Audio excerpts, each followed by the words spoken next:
Hello? Miss Lestico, guess what time it is? What time? It's time for math! Yay! Welcome back to another exciting week of math. Miss Lestico, are you excited? Oh, I'm super excited. Okay, well, we have a lot that we're going to try to learn today. So let's go ahead and look at our target.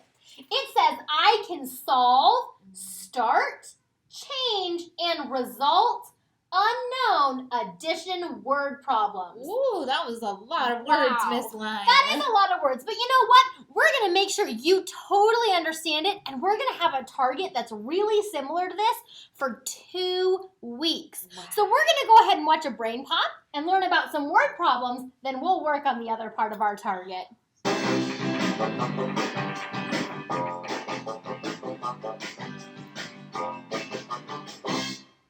Oh no, Moby. It's our turn to make sandwiches for the soccer team. We totally forgot.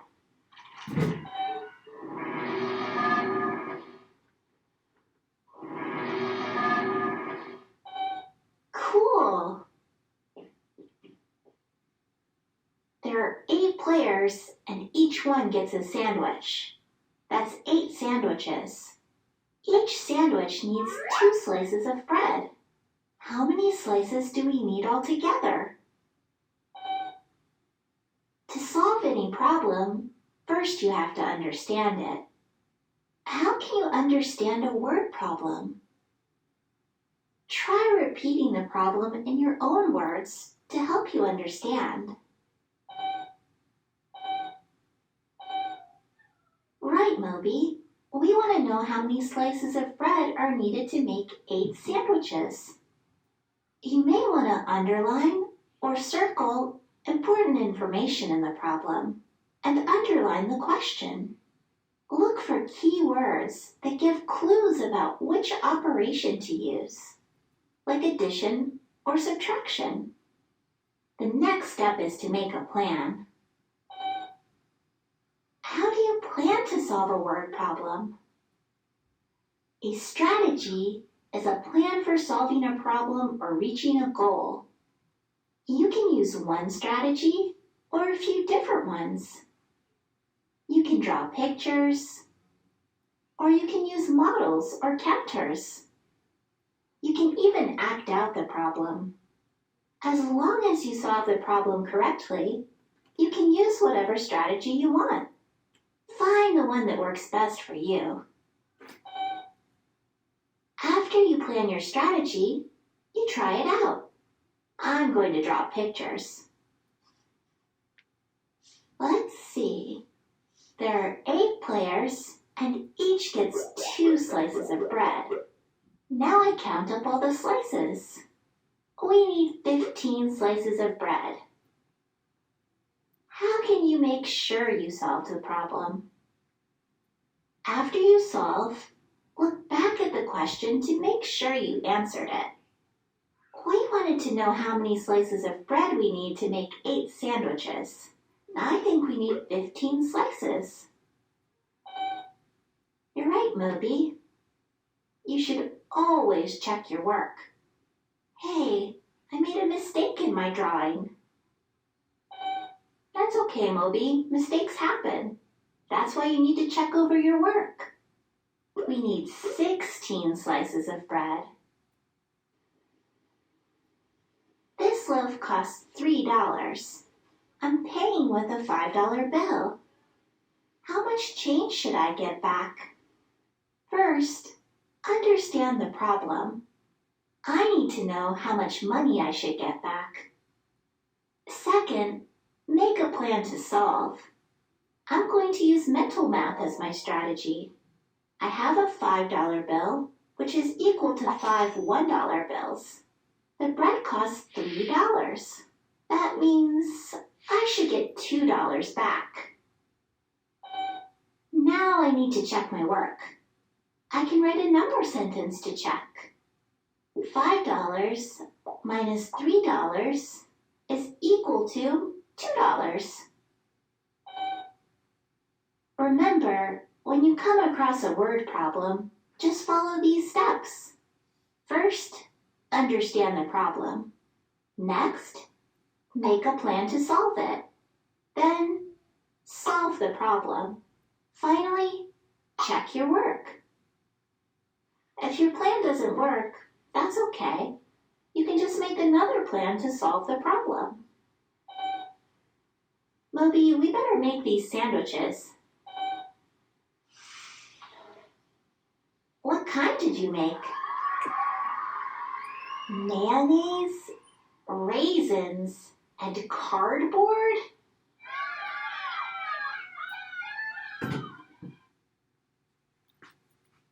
Wow, my brain just popped. That was so much information.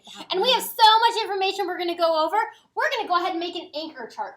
Now remember in our target, it mentioned start, change, and result unknown word problems. Well, we're going to talk about that. There are different types of word problems you might have. The first one is called a result unknown. This is the most common word problem you're used to. That's if I were to say, Miss Lestico has 3 llamas. It starts with 3. I would love 3. She gets 2 more. Oh, Miss Line put her addition sign because I'm getting llamas. We're adding them together. Now, how many does she have?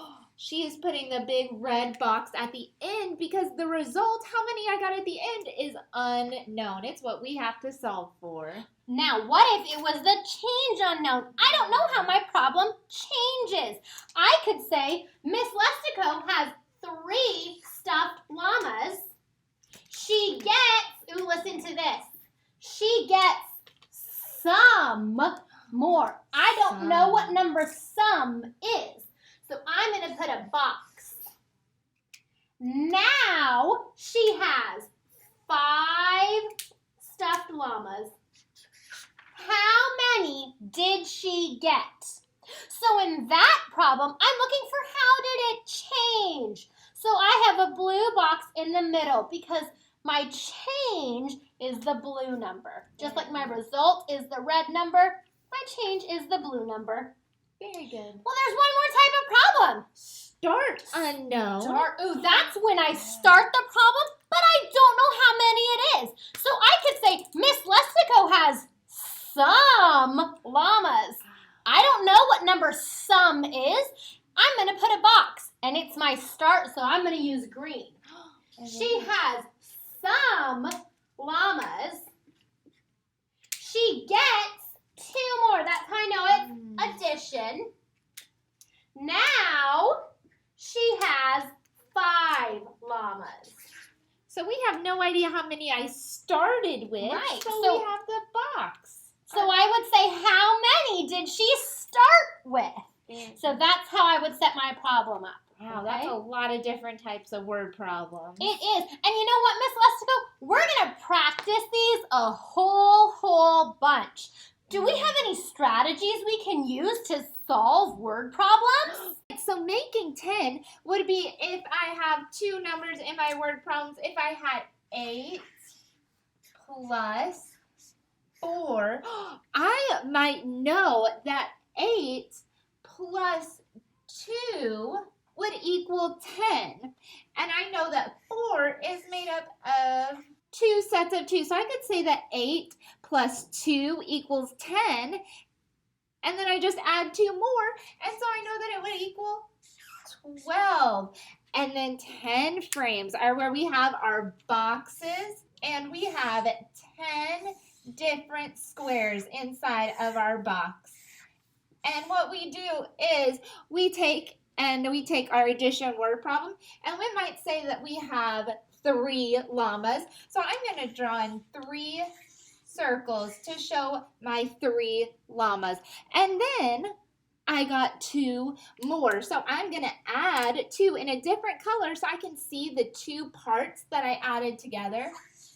I got 2 more. And just by looking at my 10 frame, I know that this would be 5 because there are 5 boxes on top, 5 boxes on bottom to make a 10 frame. And so I can see how many llamas that I got just by counting my dots. first word problem to solve first grade. It says Miss Davidson has 4 red flowers. I know that 4 is going to be my start number. She knows that because it's the first number we heard in the problem. And then it says, and 2 yellow flowers. So I know that since it's and, it means I'm going to add. And now I have a change. She got 2 red flowers. How many total flowers does she have? So I don't know how many she has at the end. Miss Lime, what kind of word problem is this going to be? Let's see. You know your start, you know your change, but we're looking for our result. It must be result unknown. Very Now, good. I'm going to use a 10 frame as a strategy to solve. Let's see. We start with 4. So I'm going to fill in 4. 1, 2, 3, 4. I put them in a row and I always start from the side. Then I know it tells me she got 2 more. So I'm going to add a different color. 1, 2.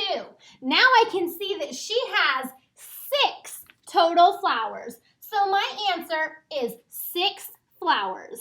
Miss Gaines bought 3 books. Oh, that's my start. She bought 3 books. Then it says Miss Suspense gave her some more. Oh, I don't know what some more is, but I know it's going to be adding. Since I don't know, I'm going to put a box. I don't know what number some is. Miss Spence gave her some more.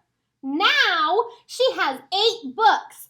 Oh, well, that's how many she has now. So that must be my ending, my Your total result, number my of total books? amount. How many books did Miss Spence give Miss Gaines? Miss Lustico, what kind of a problem is that? Well, since we don't know the middle how much changed, it would be a change unknown word problem. That's right. Can you use a strategy to solve? So I know that we start with 3 books. I'm going to grab 3 counters to put right here. And then I don't know how many we got at the end. So I'm going to have to keep adding counters until I have 8 total counters. So I know I have 1, 2, 3. I'm going to grab a different color. 4, 5, 6, 7, 8. Now I have 8 total books. But how many did I add? So I can just count my second color, and I can see I had 1, 2, 3, 4, 5 extra counters I had to add. So it looks like Miss Spence gave her 5 books to equal 8. And if you notice, Miss Lustico did not add 8. Our problem doesn't say plus 8. It said plus some, and 8 was the total. I had to make sure I had 8 counters at the end of my problem. Miss Ingalls had some cookies. So we don't know how many cookies she had, so I'm going to put a box because she had some. And now Miss Lime gave her, so I know that we are adding 6 more. Now Miss Ingalls has 9 cookies. So at the end of all of this cookie madness, she has 9. Our question is, how many cookies did she start with? Oh, so that's a start unknown because I don't know how many I started with. Would you Because like to I don't know how many to fill in my 10 frame. That's okay. Miss Lime gave her 6 more. So I'm going to fill in 6 more. 1, 2, 3, 4, 5, 6. Okay? And she has a total of 9. I'm not going to add 9 more. I'm just going to add until I see what equals 9. So I have 6, 7, 8, 9. Oh, and now I can see. Here are the 6 that I gave her. Here's her 9 total. And here's the 3 that she started with. So Mrs. Ingalls started with 3 cookies. Okay, on Seesaw, you're going to have some addition word problems where you have to use a 10 frame to solve. See you tomorrow.